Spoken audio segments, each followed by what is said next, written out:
Oh, hang on a sec. What's happened here?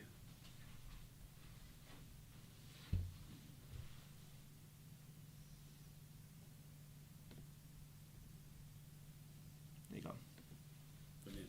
Here's okay? Yep. All good. Right. Just some Have technicalities. you moved? Yeah.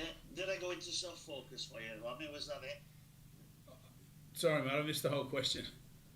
I said, did I go into soft focus for you then for a moment? Yeah, absolutely. All right. Fire away, mate. Okay. Okay. Castleford, obviously, Thursday night game at Castleford. You won there handsomely last season. Does that make it tougher, easier, or has it no effect whatsoever? Oh, it has no effect whatsoever, but it just shows you that if we've got the right attitude, we can go there and win. So, obviously, a really difficult place to travel to and play to. We've addressed the variables that we can and can't control and how to be focused with that. You know, we had a really good win here last weekend, and we want to try and build off the back of that with the confidence and belief from that game. Castleford, is that one of the games at home that got away from you, would you Yeah. say? Yeah, definitely. It was one of those ones where we probably got 3 or 4 tries disallowed after we led by 18 points, and then before we knew it, it was they were scoring in the corner to kick the goal from the sideline to bring it into to take it into extra points. So, and then in extra point, I think we missed 4 field goals. So it was the one that got away, but we got 1 point out of it. So we respect them as a club and as a team. You know, when they're on, they can cause some upsets, and they're a good rugby side. So, you know, it's going to be a difficult job for us to go there and get the job done, but a great test as well. Well, yeah, they're a side who seem to be in form at the moment, like yourselves, so it should be a great game. Yeah, let's hope so. You know, I think, you know, going there on a smaller pitch with a big crowd behind them, we've just got to make sure that we're focused on our preparation and focused on the process. You know, it's going to be a real difficult encounter for us, and I think we're in a really good place, so I'm looking forward to it. You said it was a smaller pitch. You like an expansive style. Do you have to change your style of play to play there? Yeah, there's a slightly different game plan that we'll take there. You know, we've still got some quality players ourselves. 1 or 2 are out this week, obviously, but I think, you know, I'm sure with the confidence that we've got, we can go there and play that 80-minute performance that we need. It's in such a crucial part of the season. Well, you mentioned 1 or 2 out this week. Have you got injuries then from last week's great performance against St Helens? And if so, who are they? I think Gaz O'Brien, obviously we've been knocked out and having the HIA failed. He won't play for a couple of games now. He's had a few ones with that as an issue. You know, there's some doubt over Matty Moylan with a rib, and so yeah, we just got to manage through that time. You've got Briley Hodgson available. Is he liable to feature? Well, he's been named in the 21. He arrived to training 2 days ago, so he's had 2 sessions with us now. So, like I said, we'll give him every opportunity to be right for that game and hopefully unleash him there. I think he's played some rugby there with his juniors and one of his Super League games, I believe. So, you know, it'd be a nice little twist to the story, but we'll wait and see. Well, what will he bring to the side then? Well, he's got serious speed and serious footwork. He's pretty quick along the ground, and you know, he's got that ability that X factor part about him. So, you know, we need to probably see a little bit more of him at training in the sense of his reps with the group, and you know, he's probably still a bit jet lagged as well. So we're just looking forward to him coming to the squad and building that squad with that youth and that speed and X factor. Over the weeks, you've mentioned there are other potential signings in the pipeline. Are you able to reveal any of those at this moment in time? Yeah, there's nothing at the moment. In due course, I'm sure things will change, but if that does, you know, the club will release those statements when they need to. Finally, Edwin and Pappy, before last week's game, you said that he'd had a week off and you'd had a chat with him. Did you feel he responded to your arm around his shoulder, should I say? Oh, good tip. From the Saints game. Good tip on that, Trev, from last week, doing your homework. Yeah, he was brilliant. Absolutely brilliant. Back to himself. And you know, we all know Edwin Opape through his running out of dummy half and his skill and speed, but one of his greatest assets, probably his best, is his front foot defence and contact. And I think potentially the best hitter in Super League. So I saw that probably 6 or 7 times last week, which is exactly what we need from him. You know, he's been a little bit reckless in the sense of falling off on those occasions. So the conversation with him, I think, has worked, and you know, I'm looking forward to seeing that next step that he can take up this week to back up last week. You've got Wigan next Tuesday. I did say this last question. You've got Wigan next Tuesday, and then a game after that. It's a tough time for you at the moment. Are you having to manage your squad to get through the next 3 games? Yeah, very much so. It's difficult at times, and sometimes you've just got to deal with the hand that's in front of you, and we've had to do that all season, you know. So this game, the Saints game, the Wigan game, they're all really, really important to us because it could be crucial to the outcome. So, you know, I think, like I said, I think the players' attitude and mindset's in a really good place. We've just got to go there and match that 80 minutes now on Thursday night. Cheers, thanks, Adrian. Hi, are you okay? Ben, good yourself? Yeah, good pal, thank you. It's good. Over the last sort of couple of years, we've spoke a lot about fixture scheduling. It's obviously round 20 this weekend, and you've still got to go to the jungle twice. How much does that sort of scheduling impact on your plans, what you do throughout the season? Yeah, it's obviously it's not ideal for any club to do that, but you know, it is what it is. We can't really complain about it. All we can deal with is just making sure that we prepare the best case scenario. We're a team at the moment that's fighting for our lives. You know, we've been on the canvas, backs to the canvas, backs to the floor. So I think we've crawled up onto one knee at the moment. We've just got to make sure that we hold our standards high in these next 3 or 4 games and get back to where we need to be. You know, you want to hope as well that 4, 5 and 6 probably at this point in the ladder slip up at some stage. I think the top 3 are probably too far gone now, but there's no reason why there can't be a drop in form to any of the 4, 5 and 6 in the ladder. So all we can do is control our 80 minutes every week in our performance, and if we keep winning, then we can apply some pressure to those teams at the bottom of the 6. But the sort of scheduling obviously does have an impact, doesn't it? Because you're now playing Cast twice while they're on a resurgence, where if you face maybe at the start of the season when they weren't in this sort of... Yeah, yes and no. I mean, you can say that at any stage during the year. You know, round 2 for us, we didn't play anyone. This is what we're making up at the moment. You know, we had to delay the game against Wigan, but it's been delayed to round 20. You know, I think there's a little bit of, you know, silliness about that. I can't see why we just couldn't play it in the international week when both teams could have played and not be under the pump. But we go 6 days into 5 days into 5 days, and that puts pressure on any club, regardless of how good you are or poor you are. So, you know, we've had to manage that, and we're okay with that. It's what's in front of us, so we've got to deal with it. But I'm sure there's a better way around it in the future. On to the Cast game then. Obviously, we mentioned Bailey coming in. How much does the utility of a player like that matter? Obviously, we've seen you bring in Darnell McIntosh already this season, along the back line. Yeah, just on Darnell first, I think just his patience. You know, he hadn't been picked for 6 or 7 weeks or so, but he understood his situation, and Bailey's probably in a similar situation. So Darnell's taken that opportunity with both open arms, and he was outstanding the last couple of weeks, and has brought an injection to the team, as in, you know, just energy and speed and youth. So that's made us single-handedly better, you know. So we're excited about that. But I think Bailey Hodgson's got the same potential, and, you know, whether it's next week, the week after, in 4 or 6 weeks, or early next year, I'm sure he can have an influence on our side as well. You know, I haven't seen much of him at training, obviously only turning up. We've had a short week this week, so it's been really difficult to pick the team. We have to pick it early, and therefore, you know, pick and stick with that for this week and probably next week as well. So we haven't seen too much of him training with the players, but I'm sure that'll evolve over the next couple of weeks. But obviously, you mentioned Darnell coming in and making an impact. How much is that testament to him being sort of brought into the squad and flourishing despite not playing straight away? I think just us identifying his talent is a plus first.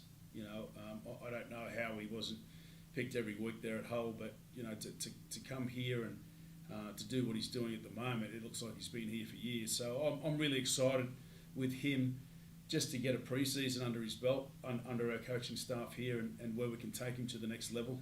I think he can certainly be a real star for the 25 season. I know we've got this season to sort out and to be a star in this season as well, but just time in this system for him, I think will take him to another level. So we're excited about that. And just lastly, I think tomorrow there'll be 4 PNG internationals playing, as well as obviously Liam Horn suspended. But how much pride does that give you as a come up, basically? Yeah, and me as coach. So there was 6 in total, but Horn's obviously suspended. But that's amazing. I mean, to say that was a possibility 5 years ago would not have been heard. So bringing the Edwin Apapes over and whatnot has certainly showed the rest of Super League that players from Papua New Guinea are as good as any in the world. And I'd like to say we played a part in making sure that we get that exposure for the Papua New Guinea players, and to have all those players involved in the Super League game tomorrow is exceptional and exciting. It really is. It just shows where rugby league is in PNG and the development that they've had, and I think there's better times ahead for PNG as well. But I think Edwin was looking forward to playing his counterpart, the number 9 for Cass, but not to be. We'll have to wait until the next time we travel up there. You sort of answered my last question there, really, but how much pride does it give you the impact that Liam had in this sort of PNG resurgence? Yeah, we also took Nene McDonald on early on as well, which put him in the Super League, Rugby League world as well. And Nene's going great guns now at Leeds and over at Salford now. So and I think there's 1,000 players there that could kill it over here too if a lot of the other Super League teams had a little bit better identification of who they are over there. And no doubt in the next 5-10 years the number will double and triple. So I'm just proud to be a part of that system in Papua New Guinea. That's always been my heart and my love with the country and the people there. So I'm just happy that it's progressing like it is. Cheers, Arnie. Good luck tomorrow. Thank you, mate. Hi, Adrian. It's Martin here. Hey, Martin. Good to have you, mate. Welcome. Yeah, and very interesting what you were just saying about PNG. I bet you're not too unhappy that Liam Horn's not playing though on Thursday night, Adrian. I think if there was one player I could single-handedly take out of there for Thursday night, it'd probably be him. So he's played really well for them this year, hasn't he? He's really come on well, in my view. I think he's been one of the outstanding success stories of Super League this year. Yeah, without a doubt. But I think again, a player from PNG, albeit in the Q Cup, coming through the system over there. I think North's Devils has certainly been a success in Super League this year, and congratulations to him. And just staying on PNG for a moment, obviously everybody's aware of the idea that PNG might have an NRL side. Maybe from 2028 it looks at the moment, but who knows? Would you be interested in, if down the track, when you've achieved everything at League, and somebody said, Adrian, how about a coaching job in PNG for this new NRL club? Would you be a potential contender? Oh, you got me heart ticking over here, but I think, I think that excites me to be involved in some way down the track with PNG. Whether it's 28 or 30 or beyond. I think I could help out in some ways there, right across the board with it. But I think I'm really happy where I am here at the moment. I don't want to be anywhere else in the world, to be honest with you. I get on great with all the players. The fans are as good as fans base in Super League. I think our facilities here are unbelievable. I think the owners been great for us and how we've evolved as a club over the last couple of years with the Leopards change the name, and it's just buzzing around town. Like, to be a part of this place on Friday night last week against St Helens was something that I think everyone needs to experience, especially local people here. It gives the town something to look forward to every week, and to have that performance that we had here with the atmosphere. There's no better place at the moment, so I'm loving it here. But I think you've always got to look at where you think your future may lay, and if that is in PNG, that might be an option for us in future. But I think it's exciting times ahead either way. Was that Lee's best performance last weekend since you've been here? Probably. Yeah, probably. I think we scored 8 tries and there were 7 different try scorers, so it just showed that we moved the ball quite a fair bit right across the team, and we weren't just one single threat. I think we defended really tough as well. And I think you need a bit of luck in those games too against Saints. They had Wellesby go down early. They've got a few injuries, and I've been on the other side of that too against St Helens. So it was nice to get a win here, but I think we earned it as well. I think it was a really tough game, and they did it tough once they had a few niggly injuries come into their side. So, but again, just a great atmosphere at the ground.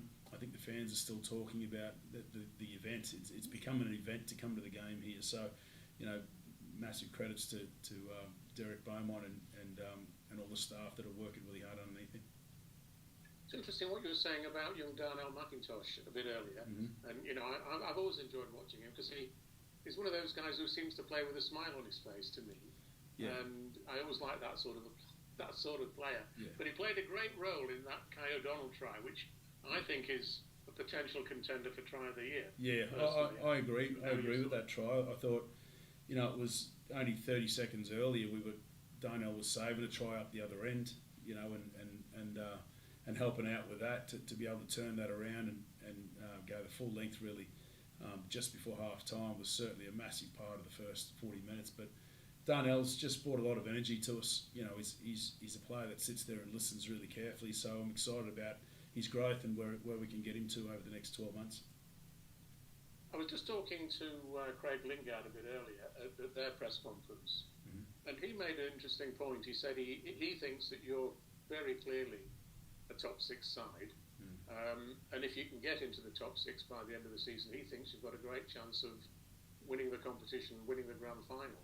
Wow. But of course, you've got to get that. Got to get there first. Yeah. And I mean, I was just looking at the table and sort of doing a quick calculation, and my calculation, I don't know whether you agree with this or whether you've done it yourself, but I think if you win 7 out of your remaining 9 games, you'll probably get there. You could get there with 6, but you might not do. So, the pressure's really on you, isn't it? And you've got to win this game. You've got Wigan. They've had a bit of a form slump, but you've had some bad luck this year in the way your season's unfolded. You played a few teams at the wrong time. Not least, for example, when you played Leeds at Headingley, when it was Rob Burrows' testament, they played out of their skin. You couldn't have had much worse luck, to be honest. But I just wonder, I assume you share that view that you could win it if you can get there, but you're a bit like a racehorse coming into the final 2 furlongs where you're behind, and you've got to just overtake the rest of them on the run into the winning post. Oh, I love your analogy there, Martin. Well, it's a good one, but I just hope you can do it. Yeah, I don't look at the ladder too much, mate, and see the teams, because it doesn't ever work out that way. Just so you know, I'm over. I've been down that path and seen all of that. And you're right. Mathematically we can make it. But what needs to happen is for us to play the way that we played against Saints. That needs to happen every week, really. So we need a bit of a kickstart. That was the third time all year that we've had our best team out in the pitch, so that hasn't happened too often for us. And then we've got to turn around and then head to Cass on a Thursday night on a short turnaround to try and match that up. So that's the challenge, But if we're fair dinkum as a team and we're serious, we want to be serious contenders, we have to go there and we have to win. It's as simple as that. And if we don't, we've only got ourselves to blame. So I feel that we understand the path or the journey that's ahead of us now, and I still believe in fate, and I still believe that if we're meant to be there, we'll get there. But what we can control, apart from looking at the ladder, is the way that we play in that 80-minute period. That's all that really matters: how we prepare, how we recover, and how we play again. So, like I said, I think we're in a really good place with that. It's going to be a massive game for us. I know that, and I know it's massive for them as well. I mean, they're not that far behind us on the ladder, and mathematically they probably need this is their season. So it's going to be an important one for them. They're difficult to play at home when the crowd get behind them. It becomes another burden. But I think and we appreciate the comments from the coach, and we feel very similar here. But like I said, it's a long way to go, but a lot of hard work still left. You mentioned Matt Moylan got a bit of a rib problem potentially. Would you be tempted to sort of leave him out on Thursday in order to play him against Wigan next Tuesday? I prefer him to play, but if if it's going to be in a position for him to play and then it gets worse, and then he misses Wigan, then it becomes a double nightmare for us. So he come off the field with it. I'm not sure if you noticed or the fans noticed, but he come off with the rib cartilage, and it's quite a painful injury. So the likelihood is probably 50-50 for now. We'll give him up until kick-off to be right, and if he's not, well, then we'll deal with that as well. We've dealt with this all season. So, it's one that we'll hold on until kick-off. And final point, mate, just looking ahead to the Wigan game, you've mentioned how great the support is at Lee, and obviously everybody's seen that, but it would be great to see a sellout at the away end on Tuesday night, because that's such a crucial game as well, and you're going to need all the help you can get, and if they can shout you home, that would be absolutely enormous. I think the last time we played there about 4 or 5 weeks ago, I think they had 16,000 there, was it? Which is 16,500. Which is a big number. So that's a great atmosphere, as good as any in Super League as well. But I think to answer your questions, our fans have been awesome all year. They've been absolutely sensational, and we love them dearly. So I know they'll get there in big numbers and just lift that atmosphere again, because we'll need them every game of this season. Okay, mate. Good luck for both games. Thanks, man. Appreciate that. Cheers, mate.